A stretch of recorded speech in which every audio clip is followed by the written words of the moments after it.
사와디캅.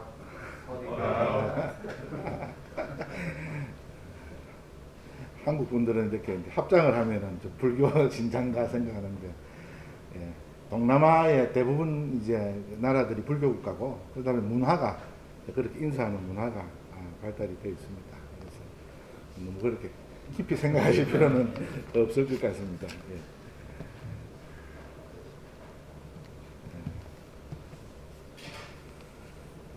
이렇게 하나교회 참석해 와서 함께 예배 참석하고 또 말씀을 나눌 수 있게 되어서 감사하고 또 초청해 주셔서 감사합니다.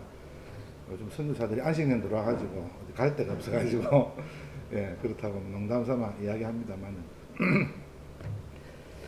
저는 1995년도 8월 1일에 예, 그때가 나이가 한 30살 만으로 30이 안 된 그런 나이에 선교지를 나갔었습니다.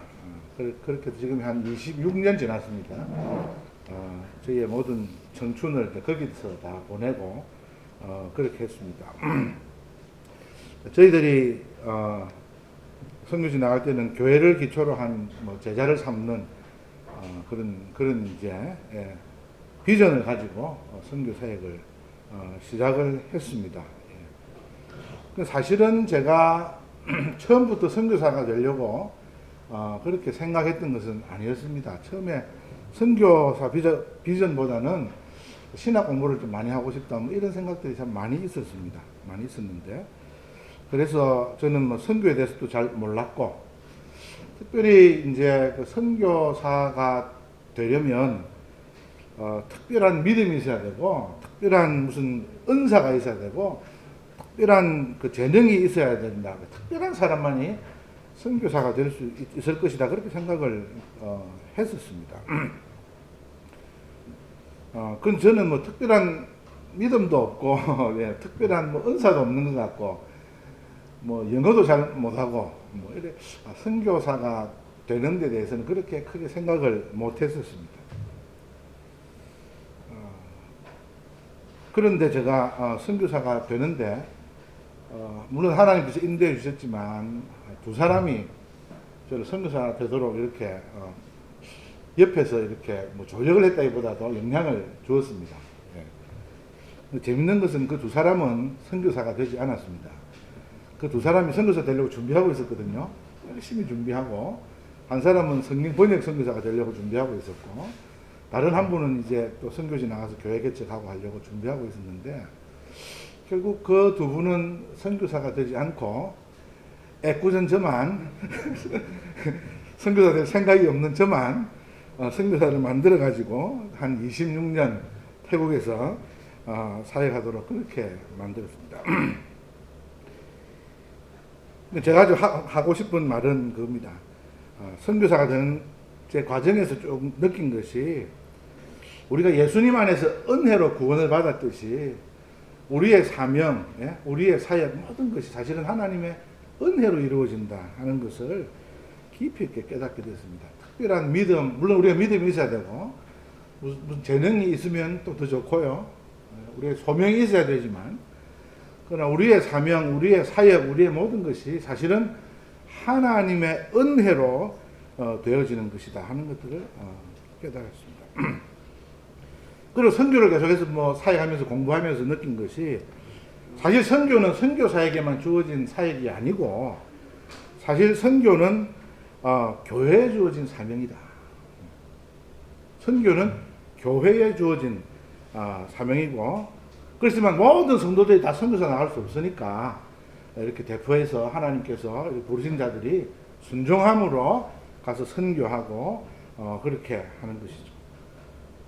그래서 선교사는 사실은 교회를 대표해서 나가 사역하는 것이고 그렇지만 이 선교 사역은 모든 교회가 해야 하는 사명이다 하는 것들을 깊이 있게 깨닫게 됐습니다.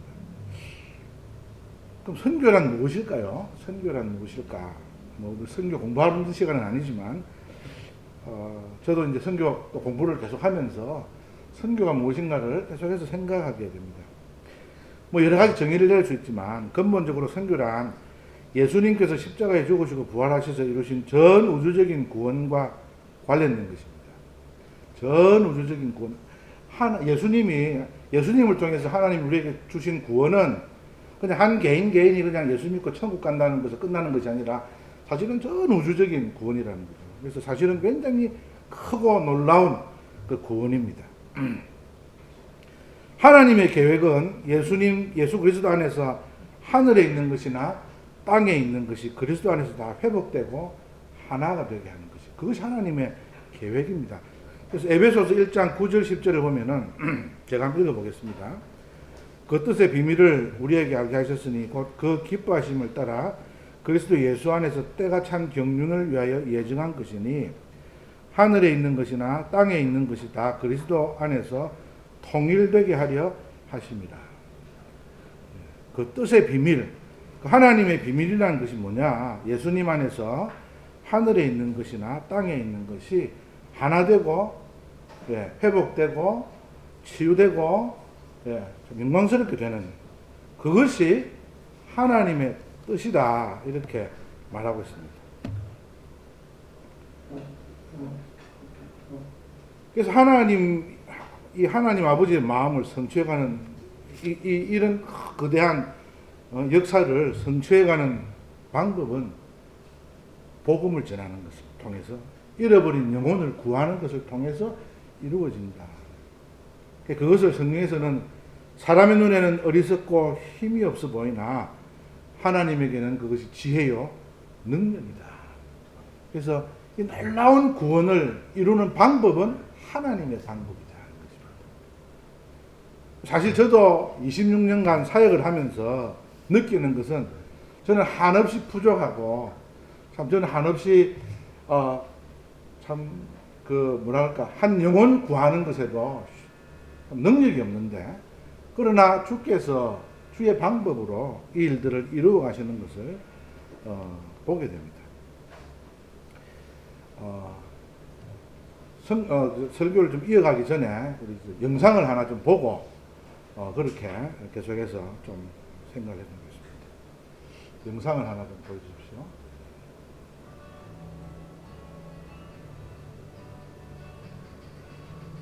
여기 이제 2011년 화재 사건이 있었고요. 사건이 아니보다도 화재가 있었고, 센터에 참 많은 어려움들이 있었습니다. 그때 제가 교통사고가 나가지고 병원에 누워 있을 때거든요.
여기 SFC는 이제 태국 대학생들입니다.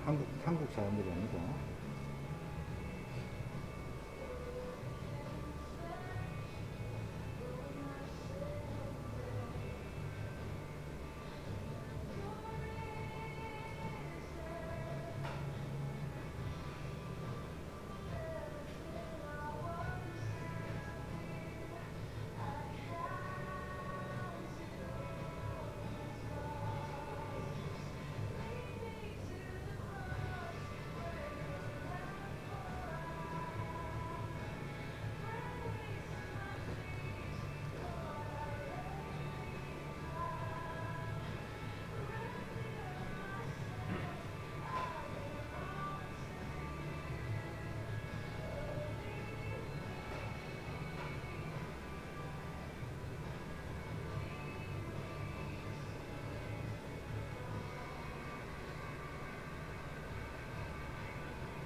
보이십니까?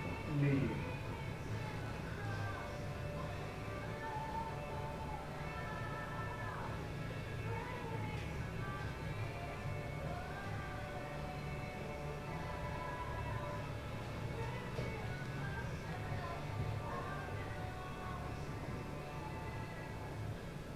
네, 감사합니다.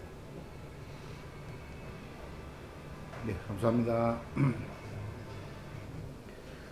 예, 지금 이 이제 영상은 제가 좀 업데이트를 더 해야 되는데 우리 아이들은 이제 대학 졸업을 다 하고 지금 직장 생활하고 있습니다. 이제 조금 이제 된 건데 아무튼 참그 영상을 보면은 저기 2011년부터입니다. 그러니까 딱 한 10년 10년 전부터 쭉 지금까지 한 10년을 역사하고 있는데 참 어려운 가운데서도 하나님께서 저렇게 역사를 하시는 것들을 보면서 참 그 우리가 힘없고 우리가 할 수 없다고 생각되는 그러한 것이지만 하나님께서 이 성경은 하나님의 마음이기 때문에 하나님의 방법으로 이루어 가시는 것을 그렇게 보게 됩니다. 오늘 에베소 3장 1절에 11절 말씀은 사실은 제가 선교사로 부름을 받은 그러니까 최종으로 이렇게 확정한 그런 어떤 부르심에 선교사로 부르심을 받은 그 말씀입니다. 저는 사실은 그 선교 메시지를 통해서 선교사로 부르심을 받은 것이 아니라 하나님의 신실함을 경험하면서 그 신실하신 하나님의 뜻이 무엇일까를 고민하다가 선교사가 된 그런 사람입니다. 그 신대원 다니면서 제가 굉장히 고민을 많이 했습니다. 앞으로 어떤 사역을 할까. 말주변도 잘 없고 참 부끄러움도 많고 제가 뭐 이렇게 한 사람이 설교를 잘 할 수 있을 것 같지도 않고 뭐 공부를 잘해가지고 뭐 유학을 가서 뭐 학자가 된다든지 뭐 이런 것들에 대해서 참 고민을 많이 했습니다. 그것도 쉽지 않을 것 같고 앞으로 내가 어떤 삶을 살아야 되고 어떤 사역을 해야 되고 무엇을 해야 하느냐. 그때 이제 좋은 씨앗이라는 그 책을 하나 선물을 이렇게 선물을 받았습니다. 그 선교사 준비하던 친구 중에 한 사람이 준 선물이었습니다. 저는 선교에 대해서 전혀 뭐 관심이 없었기 때문에 이런 책을 사서 봐라 그러면 사서 안 봅니다. 그 당시에. 근데 선물로 받았기 때문에 이 책을 읽었습니다. 어느 한 여자 선교사님의 스토리인데, 선교 스토리인데요. 그것을 읽으면서 무엇을 볼 수 있었냐면은 창세기, 출애굽기, 레위기, 아브라함과 이삭과 야곱과 이스라엘에 함께 하시는 하나님, 언약을 맺으시고 그 언약을 신실하게 이루시는 그 하나님이 20세기에 저 정글에 연약한 여자 선교사님의 삶과 사역 속에 동일하게 살아서 역사하고 계신다는 것을 그 책을 읽으면서 느끼게 되고 깨닫게 되고 보게 되고, 그래서 이 책을 읽으면서 굉장히 많이 울었습니다. 몇 년 후에 다시 그 책을 읽을 기회가 있었는데요. 제가 왜 울었는지는 이해가 안 됐습니다. 그런데 아무튼 그날은 이 책을 읽으면서 그 하나님을 만나면서 굉장히 제가 눈물을 많이 흘렸습니다. 그때가 신대원 학생이었을 때입니다. 굉장히 이제 그런 눈물을 흘리면서 이런 기도를 합니다. 하나님, 제 마음속에 방을 하나 비워놓겠습니다. 뭐 방은 없지만 50실, 50 그런 데밖에 없지만 아무튼 내 마음에 방을 하나 비워놓겠습니다. 오셔서 말씀하시면 제가 그 말씀에 순종하고 따라가겠습니다. 이제 그렇게 기도를 했습니다. 그때부터 하나님께서 자연스럽게 선교사님들을 만나게 하시고 뭐 선교 기도회 가게 하시고 이제 그렇게 했습니다. 그래서 OMF라는 선교 단체를 만나게 하시고 뭐 그랬습니다. 그런 가운데 에베소 3장 1절에서 11절 말씀을 통해서 하나님이 저에게 확정으로 좀 말씀해 주셨습니다. 그래서 오늘 이 말씀을 조금 더 나누려고 합니다. 이 말씀을 통해서 하나님은 저를 선교사로 불러주셨고 한 26년간 신실하게 저를 인도해 주고 계신데요. 이 말씀을 보면은 왜 선교해야 되는지를 말씀해 주고 있습니다. 첫째로 오늘 말씀을 통해서 하나님께서 저에게 말씀하신 것은요, 예수 그리스도 안에서 하나님이 가지시는 그 마음이 이방인들이 예수 그리스도 안에서 구원받는 것이다 하는 것입니다. 여기 비밀이라는 말이 나오죠. 아까 우리 1장 9절에서도 그 뜻의 비밀이라는 게 나왔고요. 3장에 오면 다시 비밀이 나옵니다. 3절에 계시로 내게 비밀을 알게 하신 것, 4절에 내가 그것을 읽으면 내가 그리스도의 비밀을 깨달은 것, 9절에 영원부터 만물을 창조하신 하나님 속에 감추었던 비밀의 경륜이 비밀 뭐 이런 비밀이 나옵니다. 저는 이 비밀 하면서 느끼게 된 것이, 이것이 하나님 아버지의 마음이구나. 비밀이 뭡니까? 마음속에 감추어둔 건데, 이 비밀은 예수님 안에서 우리 가운데 드러내 놓으신 비밀. 하나님 아버지의 마음을 우리에게 내놓으신 비밀. 전에는 감추었지만, 다른 사람은 알지 못하지만, 그리스도 예수 안에 있는 우리에게 그 교회에 알려주신 비밀. 그 비밀이 무엇일까요? 그것이 에베소서 3장 6절인데요. 이는 이방인들이 복음으로 말미암아 그리스도 예수 안에서 함께 후사가 되고 함께 지체가 되고 함께 약속에 참여한 자가 됨이라. 하나님을 알지 못하는 이방인들이 예수 그리스도 안에서 구원을 받는데 그것을 어떻게 표현합니까? 후사가 되고 상속자가 되고 지체가 되고 한 몸이 되고요. 하나님의 약속에 참여하는 백성이 된다는 거죠. 그러니까 그냥 혼자 구원받는 것이 아니라 이방인들 가운데 구원이 이루어지고 그 가운데 하나님의 공동체가 일어나고 하나님의 백성들이 모이고 같이 예배하는 그런 어떤 모습들이 나타나는 거죠. 이것을 요즘 말로 선교다 그렇게 말합니다. 우상을 섬기고 예수 그리스도를 알지 못하던 사람들이 하나님을 알지 못하는 사람들이 예수님을 통해 하나님을 만나게 되고 구원을 얻게 되는 것입니다. 이들은 우상을 엄란하게 섬기고 그 삶에 선함이 없는 사람들이고 유대인들은 사람 취급도 안 하죠. 지금도 그렇게 생각을 합니다. 그런 이방인들을 예수님을 믿고 예수님을 나의 구주요 나의 삶의 주인으로 모셔드리고 그래서 하나님 안에서 구원을 받고 하나님의 백성이 되고 하나님의 상속자가 되고 하나님의 자녀가 되는 그것을 하기를 원하는 것이 하나님의 마음이라는 것입니다. 이 하나님의 마음 때문에 사실 우리도 구원을 받았습니다. 저희들도 이방인의 입장에서 보면은 그 유대인의 입장에서 보면은 이방인이지 않습니까? 하나님의 약속도 몰랐고, 그죠?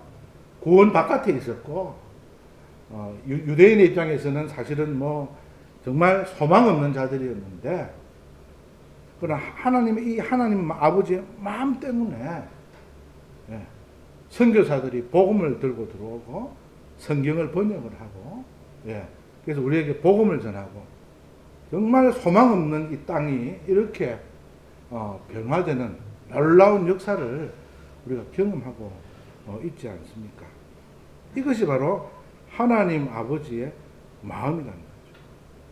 구원받을 자격이 없는 우리지만, 구원받을 수 있는 아무런 요건이 없는 우리지만, 예수 그리스도 안에서 우리가 하나님의 자녀가 되고 영원한 생명을 얻게 하시는 그 놀라운 은혜를 예수님 안에서 주신 것이죠. 이것이 하나님 아버지의 마음이라는 거예요. 그리고 이 마음을 우리가 구원받고 그냥 누리는 것이 아니라 이 마음을 다시 이렇게 순종하는, 복음을 증거하는, 잃어버린 영혼을 찾기를 원하는 그것이 하나님 아버지의 마음이라는 거죠. 근데 그것은 단순하게 선교사 한 사람이 주는 것이 아니고 모든 그리스도인, 모든 교회가 함께 해야 하는 그 하나님 아버지의 마음.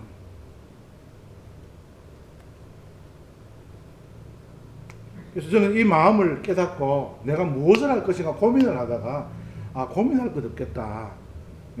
고민할 것 없겠다. 마지막 때에 예수 그리스도 안에서 우리 말세를 살아가는 성도들인데, 마지막 때 하나님 아버지의 마음이 무엇이냐? 예수를 알지 못하는 자들에게, 그 민족과 그 백성들에게 복음 전하는 거 아니냐? 그런 생각을 가지게 되고, 이것이 하나님을 저를 부르시는 부르심이라고 그렇게 생각을 하고 믿음을 가지고 태국의 선교사로 나가게 되었습니다. 그러나 이것은 단순한 선교사를 위한 말씀이 아니고 사실은 모든 교회에게 주시는 말씀이죠.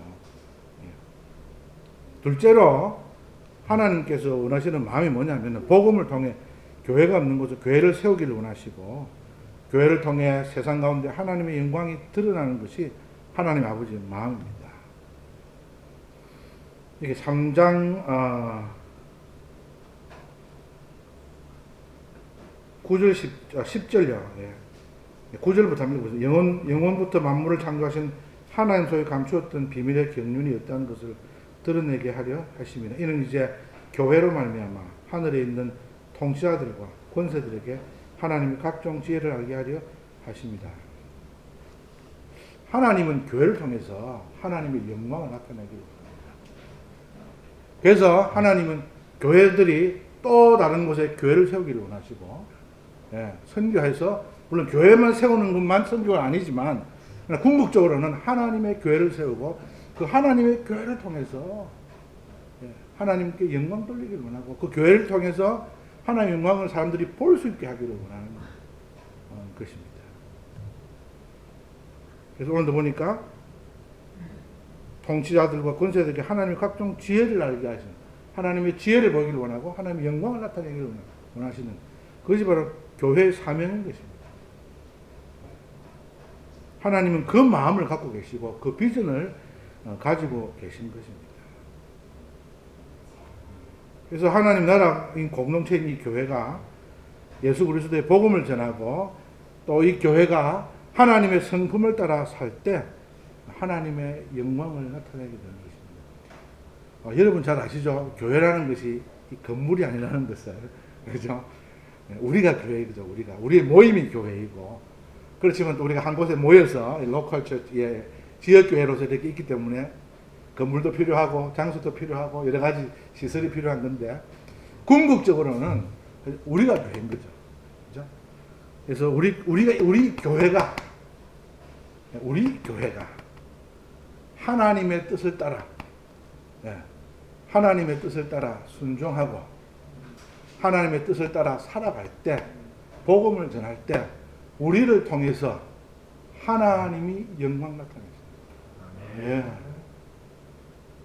우리는 못할 것 같은데, 우리는 너무 부족한데, 근데 예수 그리스도 안에서 그것이 가능하다는 거죠. 왜냐하면 성령 하나님께서 우리와 함께 계시고, 우리가 하나님께 순종하고 하나님 뜻을 따라 살려고 할 때 하나님께서 능력 주시고 힘 주시고 그렇게 하십니다. 사실 하나님이 예수님 십자가에 죽으시고 부활하셨을 때 바로 종말이 확 오도록 그렇게 안 하셨습니다. 그죠? 성령을 보내주시고 심판대를 쭉 미루셨어요. 왜 그럴까? 하나님이 이 교회를 통해서, 우리를 통해서 아직도 구원받아야 할 그 사람들을 구원하시기 위해서 정말로 쭉 미루셨다고 그렇게 이야기를 합니다. 그래서 우리가 이 종말의 때에, 그건 아직까지 완전한 마지막 때가 오지 않았지만 이 종말의 때에 살아가는 우리가 우리의 삶도 열심히 살아야 되시고 우리 하는 일도 열심히 해야 되겠지만, 우리가 교회로서 복음을 증거하고 하나님의 영광을 드러내는 삶의 모습이 있어야 할 것입니다. 그것을 요즘 가르쳐서 선교적 삶이다. 선교적 삶이다. 저 멀리 가서 선교하는 것뿐 아니라 이 땅에서 하나님의 복음을 가지고 하나님의 말씀을 따라서 살아가는 삶 자체가 선교적 삶이다.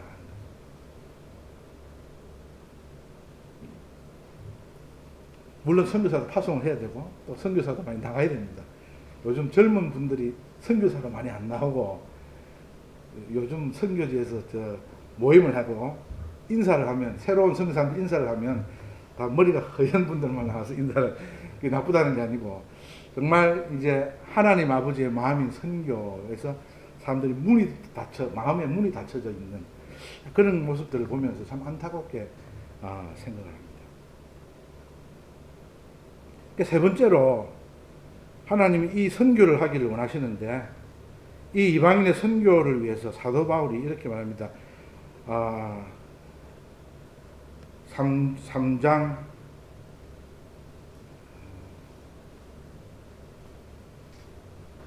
8절입니다.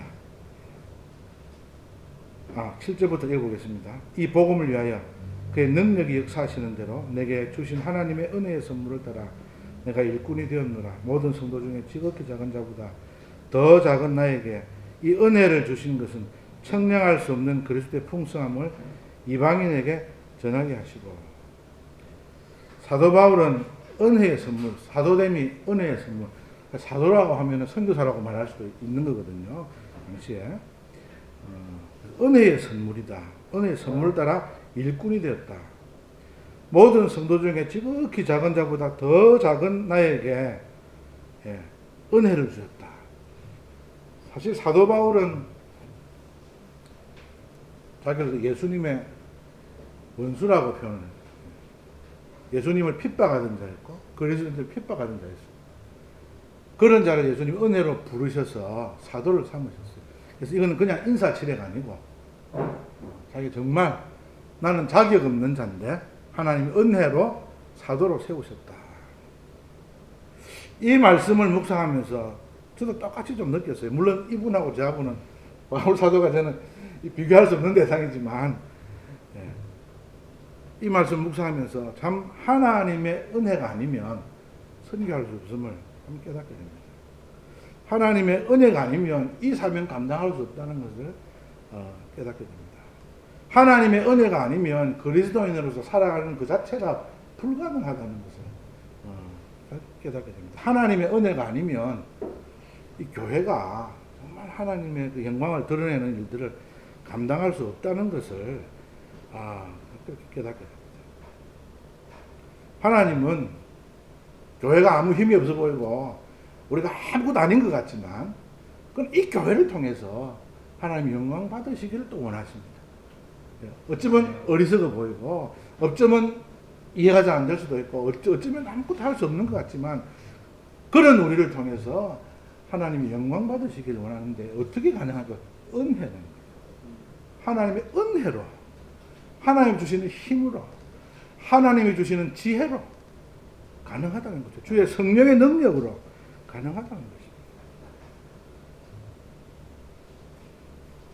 지금은 온 세계가 선교제가 되었습니다. 영국도 이제 기독교 국가가 아니죠. 뉴질랜드도 기독교 국가가 아닙니다. 영국, 뉴질랜드 하면 옛날에는 선교사 1등, 2등 보내는 나라입니다. 다 지금 뭐 이교도 국가나 마찬가지입니다. 한국도 무너지고 있습니다. 온 세상이 선교지가 되어가고 있습니다.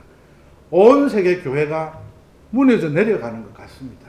인간의 눈으로.